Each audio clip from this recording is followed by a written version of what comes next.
اسلامي امارت په افغانستان کې پر خندا بندیز ولګاوه، خو د اسلامي امارت یو والی بیا د امیر المؤمنین له یو فرمان څخه سرغړونه کړې او ځینې سپینګیري افغانان بیا ملاحبت الله ته په زاریو دي. خو ولې درنو لیدونکو ستړي مشئ، د اسلامي امارت د امر بالمعروف وزارت لخوا د رسنیو له مسؤلانو سره په لیدنه کې د بندیزونو په لړ کې یو دا و چې نور به په ټلویزیونونو او رادیوګانو کې خندنۍ یا کومیډي خپرونې نه خپریږي.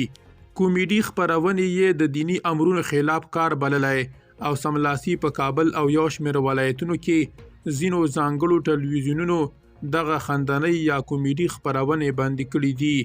پر رسنیو یو بل بندیز بیا د خپرونو او خبرونو په دمه کې د موسیقي بیکګراوند لرونکو اعلانونو او د موسیقي لرونکو زیګنالونو بندول دي. بلخوا په بامیانو کې د پانوس په نوم د نقاشي هنر یوې کارګاه د بامیانو لپاره د اسلامي امارت والی مولوي عبدالله سرحدي ته هغه تابلو ډالۍ کړي چې نوموړی پکې پر ماشومانو د شفقت په حالت کې رسامي شوی دی. د اسلامي امارت والی د دې تابلو جوړونکی ستایلی او نازولی دی او د ځایي اوسیدونکو په ځانګړي ډول د بامیانو د ماشومانو د ښه نیز هرکلی او مننه یې کړې ده. والی ته دغه رسامي شوی تابلو داسې مهال سپارل کیږي چې په کابل او ولایتونو کې اسلامي امارت ټول نقاشان د ساکخو د انځورونو له رسمولو منع کړي، انځور، ویډیو او رسامي ناروا ګرځول شوي دي.